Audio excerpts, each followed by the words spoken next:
बढ़िया कि last class में हमने देखा कि कैसे कोई भी त्रिविम प्रक्षेप बनता है और कैसे नहीं बनता। लेकिन कुछ बच्चों के मेरे पास डाउट आए थे, तो पहले मैं आपको वो डाउट क्लियर कर देती हूँ। तो जो हमारा त्रिविम प्रक्षेप था उसमें हमने एक गोला लिया था, ठीक है, और एक लिया था हमने उसमें प्लेन, और इसका सेंटर पॉइंट क्या था? O। यहाँ उत्तरी ध्रुव था N और दक्षिणी ध्रुव था S, और प्लेन में हमने एक पॉइंट लिया था P, ठीक है। अब मैंने आप लोगों को ये बताया था कि जो प्लेन है उसके जितने भी बिंदु हैं वो सम्मिश्र संख्याओं को निरूपित करते हैं। अब वो चाहे वो पॉइंट यहाँ लो, यहाँ लो, यहाँ लो, ये सारे बिंदु क्या करेंगे? सम्मिश्र संख्याओं को ही प्रदर्शित करेंगे। तो जब प्लेन के सभी बिंदु क्या कर रहे हैं? सम्मिश्र संख्याओं को प्रदर्शित कर रहे हैं, तो हम किसको देखेंगे? प्लेन गोले को देखेंगे कि गोले में क्या चेंज आ रहा है। क्यों? क्योंकि प्लेन का तो एग्जैक्ट सेम रहेगा। सम्मिश्र संख्या दर्शा रहा है तो वो सम्मिश्र संख्या दर्शाएगा, चाहे पॉइंट यहाँ लो चाहे यहाँ लो। अब हमें ये देखना है, जब प्लेन पर स्थित एक बिंदु P है, इससे जब हम N पॉइंट को मिलाते हैं तो ये गोले को कहाँ टच करता है? एक बिंदु पर टच करता है। हमें प्लेन नहीं देखना। क्यों नहीं देखना? क्योंकि प्लेन के सभी बिंदु तो सम्मिश्र संख्याओं को निरूपित कर रहे हैं, तो वो बिंदु तो मैंने P मान लिया, ठीक है, उससे कोई मतलब नहीं है हमें कि वो बिंदु हमारा कहीं भी स्थित हो। तो प्लेन का जो स्टोरी है वो तो हो गई खत्म। अब किसकी स्टोरी रह गई? सिर्फ गोले की। तो हम ये देख रहे हैं कि जब P को N से मिलाते हैं तो ये जो लाइन है ये गोले को कहाँ काट रही है, हमें ये नहीं देखना। प्लेन पर स्थित बिंदु तो सम्मिश्र संख्याओं को दर्शा रहा है, वो तो हमने ले लिया P। अब हमें प्लेन का कोई काम नहीं है। अब जो हमारा काम है वो है कि गोले को N के अलावा कहाँ काट रही है? किस पर? P स्टार पर। तो ये क्या हो गया? अद्वितीय बिंदु। पहला डाउट तो ये था। आई होप कि आप लोगों का ये डाउट क्लियर हो गया होगा। दूसरा डाउट था कि मैपिंग या प्रतिचित्रण क्या होता है? प्रतिचित्रण क्या होता है? तो प्रतिचित्रण, मैपिंग, जब हमारे पास दो ऑब्जेक्ट हैं, यानी कि दो सेट है, मान लीजिए एक सेट ये हो गया और दूसरा सेट हमारे पास ये हो गया। जब हम दोनों सेट को कंबाइन करेंगे, एक सेट को दूसरे सेट से हम बिलोंग करेंगे, जैसे हम संबंध पढ़ते थे ना 12th क्लास 11th क्लास में, किससे इस पर गया, यहाँ पर संबंध हो गया। तो ये चीज क्या है? जब एक सेट को दूसरे सेट में हम बता रहे हैं, मान लीजिए कि A B से भी कनेक्ट है और A C से भी है, तो इसका एक का जो मैपिंग है, जो प्रतिचित्रण है, वो क्या होगा? B और C, ठीक है। एक फंक्शन का दूसरे फंक्शन से क्या संबंध बताना क्या कहलाएगा? हमारा प्रतिचित्रण कहलाता है। दो डाउट थे। पहला तो था कि ये जो P स्टार लिया है ये सिर्फ हम गोले को ही क्यों मान रहे हैं, ठीक है। समतल पे स्थित, समतल को भी तो काट रहा है ये बिंदु, लेकिन समतल पर सभी बिंदु सम्मिश्र संख्याओं को बता रहे हैं, तो हमें समतल को तो लेना नहीं है। हमें काम क्या आएगा? गोला काम आएगा। और जो हमारा गोला है वो N के अलावा कहाँ कट रहा है? P स्टार पर। इसको हमने एक अद्वितीय बिंदु मान लिया। अद्वितीय बिंदु जिसके निर्देशांक हमने लिए थे UV W। इसके Z एक्सिस में था तो इसका था 0 0 1, और ये XY में था तो XY 0। पहला डाउट, प्रतिचित्रण क्या होता है? एक संख्या को दूसरे फंक्शन में दर्शाना या उसकी परछाई देखना, ठीक है, या फिर उसको मैपिंग भी बोल सकते हो। मैपिंग, जैसे कि एक ऑब्जेक्ट है उसको दूसरे ऑब्जेक्ट से रिलेट करना, ठीक है, एक समुच्चय है दूसरे समुच्चय से संबंध बताना, ये सब चीज हमारी क्या हो जाएंगी? प्रतिचित्रण हो जाती हैं, ठीक है। ये तो आप लोगों के डाउट थे जो मैं आप लोगों को बता चुकी हूँ। अगर और कोई डाउट हो तो मुझे बता दो, मैं उनको सारे डाउट आपको यहीं क्लियर कर दूंगी ताकि आप लोगों को आगे कोई भी प्रॉब्लम ना आए। अब जो हमारी फर्स्ट सेकंड 2-3 वीडियोस जो बनी हैं उनमें हमने देखा कि सम्मिश्र संख्या क्या होती है, सम्मिश्र संख्याओं को कैसे निरूपित करते हैं, क्या उनके गुणधर्म होते हैं, ठीक है, कौन उसका मापांक क्या होता है और उसका संयुग्मी क्या होता है, ये सब चीज हम देख चुके थे। अब हमारा जो नेक्स्ट टॉपिक है वो है एनालिटिक फंक्शन मींस विश्लेषिक फलन। विश्लेषिक फलन ये है हमारा नेक्स्ट टॉपिक। अब इस टॉपिक पे जाने से पहले हमें कुछ परिभाषा याद होनी चाहिए। क्यों? उस विश्लेषिक फलन में वो सारी परिभाषाएं हमारी काम आएगी।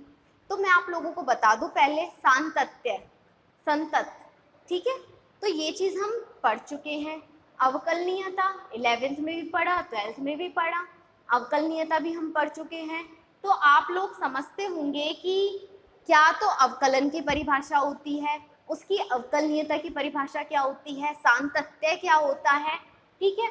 अब हम सबसे पहले पढ़ेंगे विश्लेषिक फलन, लेकिन विश्लेषिक फलन से पहले हमें आनी चाहिए परिभाषा सम्मिश्र चरों या संख्या का फलन, सम्मिश्र संख्या का फलन,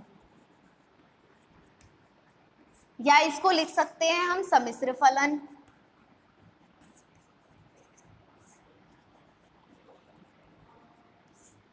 यानी कि कॉम्प्लेक्स फंक्शन। थोड़ा हिंदी में भी, हिंदी से इंग्लिश में भी ध्यान दो। क्यों? अब तुम एमएससी करोगे, एमएससी में तो भाई इंग्लिश में ही बुक्स हैं, तो इंग्लिश भी आनी कंपलसरी है। तो कॉम्प्लेक्स फंक्शन क्या होता है, तो मैं पहले आपको बता दूं, हमने z बराबर x प्लस आयोटा y ये पढ़ा था। z क्या है? सम्मिश्र संख्या है जिसके दो पार्ट होते हैं, एक पार्ट वास्तविक भाग होता है और दूसरा पार्ट उसका काल्पनिक भाग होता है। जो ये सम्मिश्र संख्या है, जो सम्मिश्र संख्या है, इसका फंक्शन, इसका फलन क्या कहलाएगा? सम्मिश्र फलन कहलाता है। सम्मिश्र फलन को हम W से व्यक्त करते हैं, W बराबर F। सम्मिश्र संख्या क्या हो गई? Z, ठीक है। तो जो सम्मिश्र संख्या का फलन है वो क्या लिखते हैं हम? W बराबर FZ। तो सम्मिश्र फलन को किससे हमने प्रदर्शित किया है? W से किया है, W बराबर FZ, ठीक है। अब जब Z क्या है? x प्लस आयोटा y, मतलब x का भी फंक्शन है और y का भी फंक्शन है, तब जाके एक z मिल रहा है। तो ये जब सम्मिश्र फलन बना है ये भी तो एक सम्मिश्र संख्या ही होगी, तो इसको हम व्यक्त करते हैं u प्लस आयोटा v से, ठीक है। फंक्शन z की जगह क्या लिख दिया? x plus iota y। मतलब अगर हम इसका वास्तविक भाग, जो ये u है, ये क्या है? रियल पार्ट है, मतलब वास्तविक भाग,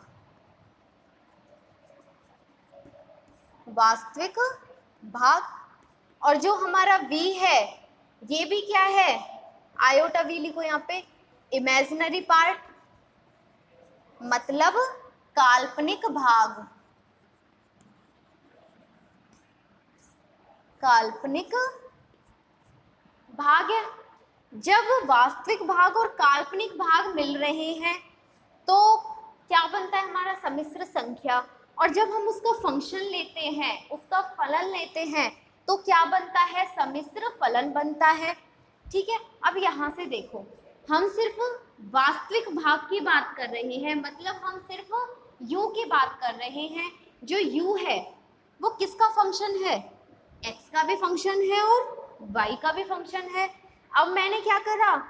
इस भाग को दबा दिया, अब क्या बचा? इमेजिनरी काल्पनिक भाग बचा। ये भी x का फलन है और ये किसका फलन है? y का फलन है।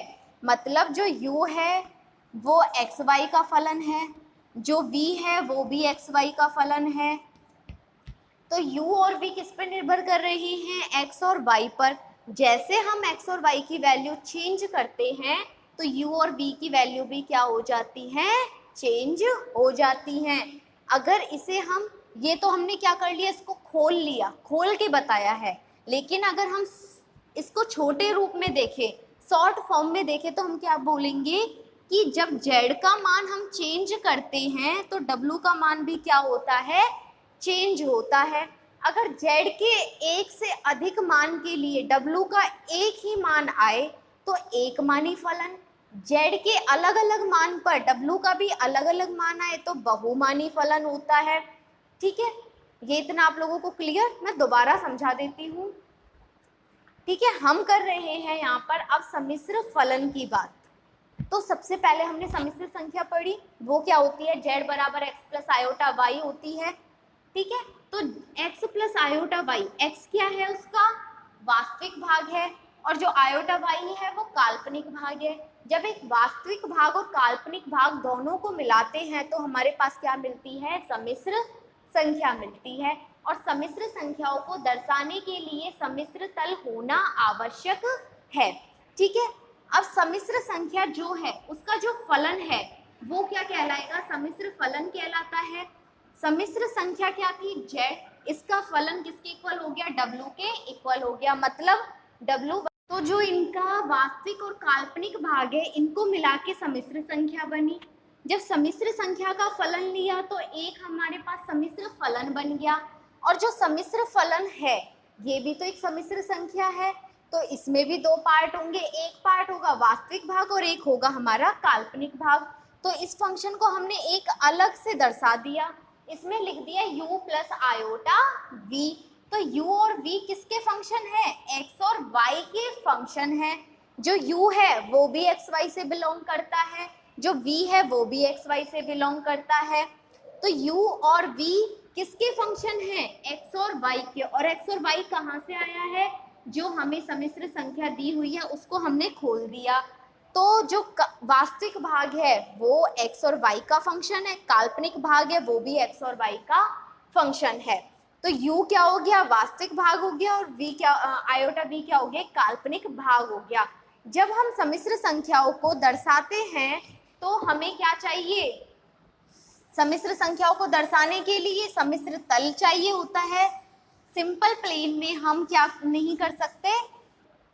तो अब हम जो डेफिनेशन पढ़ेंगे वो पढ़ेंगे सम्मिश्र फलन की डेफिनेशन। ठीक है, कि सम्मिश्र फलन क्या होता है, कैसे इसे हम लिखेंगे।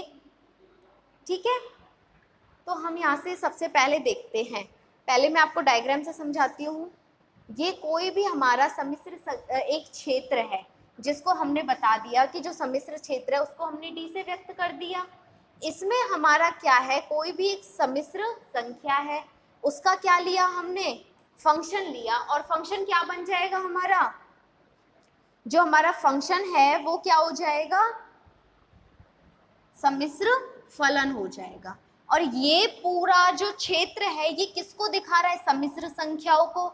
तो जो इस सम्मिश्र संख्या है ये भी सम्मिश्र संख्या z1, z2, z3, ठीक है, z4, z5, z6, z7, ये पूरा क्षेत्र किसको दिखाएगा, सम्मिश्र संख्याओं को।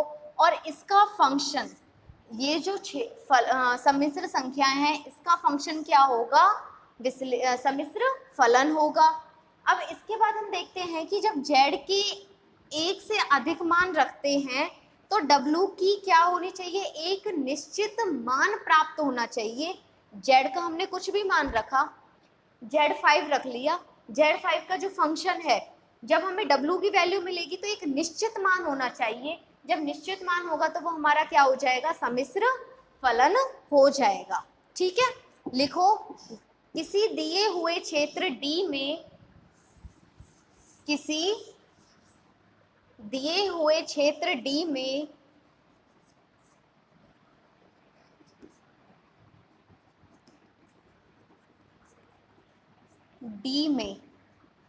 सम्मिश्र संख्या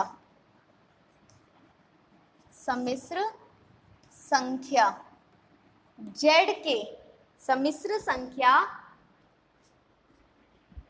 z के प्रत्येक मान के लिए प्रत्येक मान के लिए W के निश्चित मान प्राप्त हो, W के निश्चित मान प्राप्त हो, सम्मिश्र फलन कहलाता है। सम्मिश्र फलन कहलाता है। मतलब जो W, ठीक है, सम्मिश्र फलन कहलाता है, इसे W से व्यक्त करते हैं, इसे W से व्यक्त करते हैं तथा W बराबर U प्लस आयोटा V, जहां U comma V belongs to R, मतलब वास्तविक भाग, ठीक है, U बराबर वास्तविक भाग और आयोटा V मीन्स काल्पनिक भाग।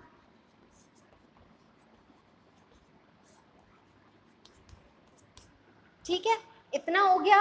अब जब हमने W के बारे में बता दिया तो हम इसे ओपन करके भी बताते हैं कि X और Y के रूप में सम्मिश्र फलन किस तरह से लिखा जाएगा। W बराबर क्या होता है, U प्लस आयोटा V, मतलब f ऑफ z, मतलब f x plus iota y। तो हम इसको जो लिखेंगे वो लिखेंगे U x comma y plus iota V x comma y। तो ये क्या हो गया, जब हमने इसे ओपन कर दिया कि U x y का फंक्शन है, V x y का फंक्शन है, तो इस तरह से हमने किसे बता दिया, सम्मिश्र फलन को बता दिया। तो सम्मिश्र फलन का जो व्यापक रूप होगा, जो खुला हुआ रूप होगा, वो ये होगा। इससे पता चलता है कि जो हमारा U और V है वो X और Y पर क्या करते हैं, निर्भर करते हैं। मतलब कि जो हमने सम्मिश्र संख्या ली थी, जो उसका काल्पनिक और वास्तविक भाग था, जो वो वास्तविक संख्याएं थी, वही उन्हीं का फंक्शन क्या बनता है, सम्मिश्र फलन बनता है। इतना क्लियर। अब आगे हम देखते हैं एकमानी और बहुमानी फलन, कि एकमानी और बहुमानी की परिभाषाएं क्या होंगी। एकमानी फलन,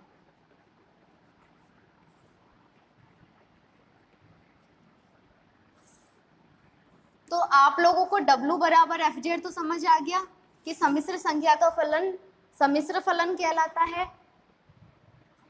ठीक है, एकमानी फलन यदि Z के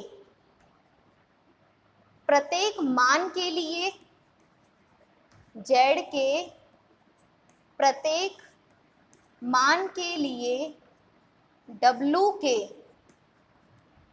केवल W का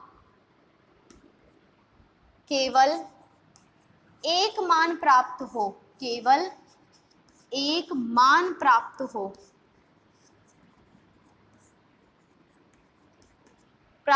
क्या कहलाएगा, एकमानी फलन। और यही चीज हमें कहाँ काम आएगी, विश्लेषिक फलन में। इसलिए इससे पहले हमें ये जरूरी था, ठीक है, क्या, यदि Z के प्रत्येक मान के लिए Z का मान तो क्या हो, अलग अलग हो, जैसे Z बराबर 1 2 जो भी हमारा वास्तविक संख्या है वो हो, इन सब मानों के लिए W का मान क्या होना चाहिए, एक ही मिलना चाहिए।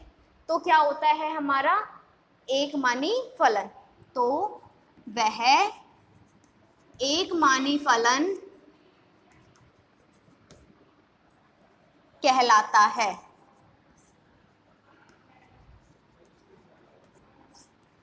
नेक्स्ट डेफिनेशन है बहुमानी फलन। अब सेम चेंज कर देंगे हम कि बहुमानी फलन क्या है हमारा। ठीक है, यदि Z के प्रत्येक मान के लिए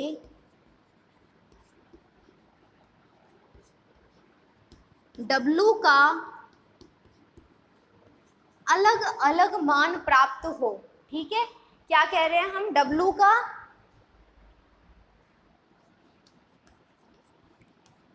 अलग अलग मान प्राप्त हो, क्या कहलाएगा? बहुमानी फलन कहलाता है।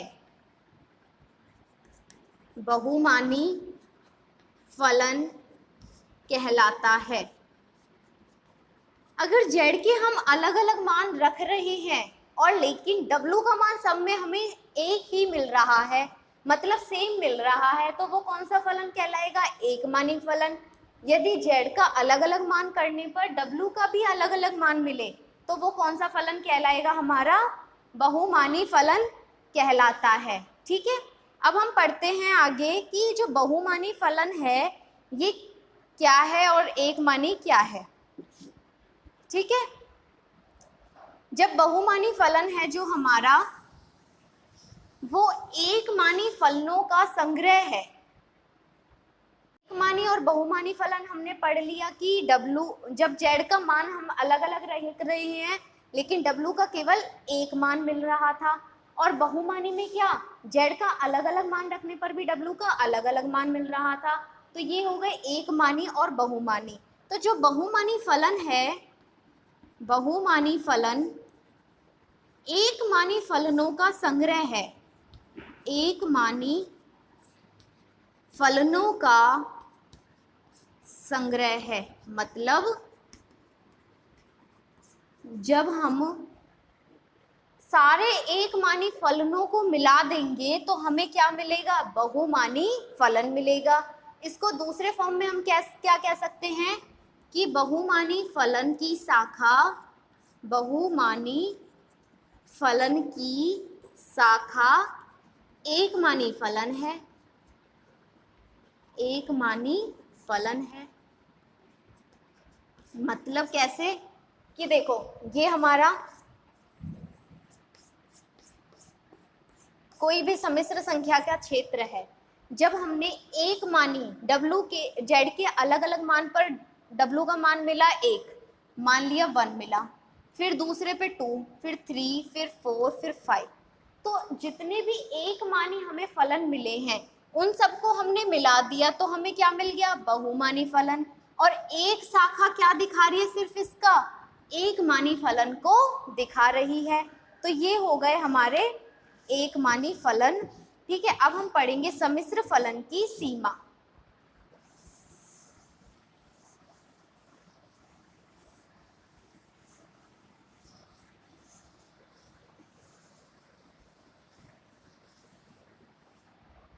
कि सम्मिश्र फलन की सीमा क्या होती है।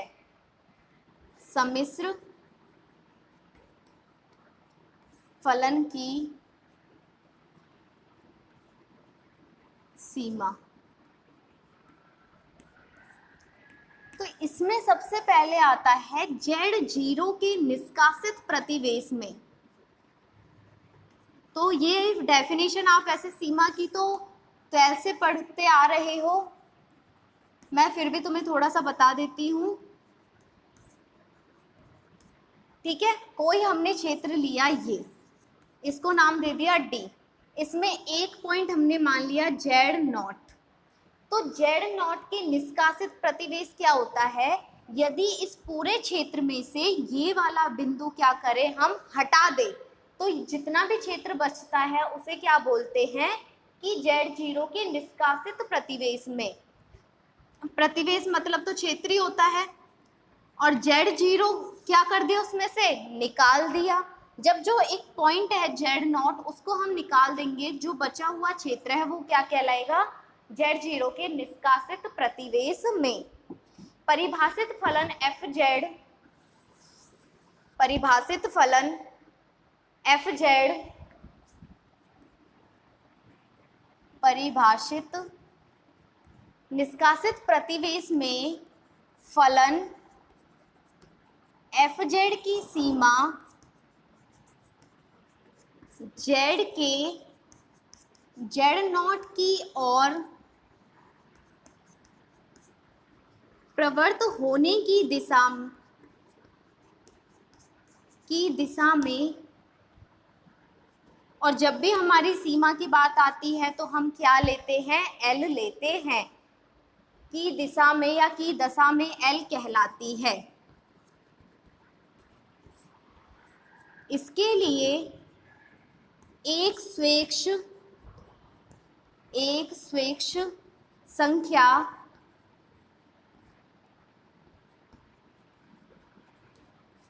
एप्सिलॉन इज ग्रेटर देन 0 इस प्रकार हो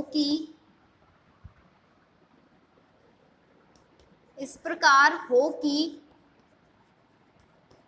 जो हमने एक डेल लिया है ये भी क्या हो, इज ग्रेटर देन 0 हो।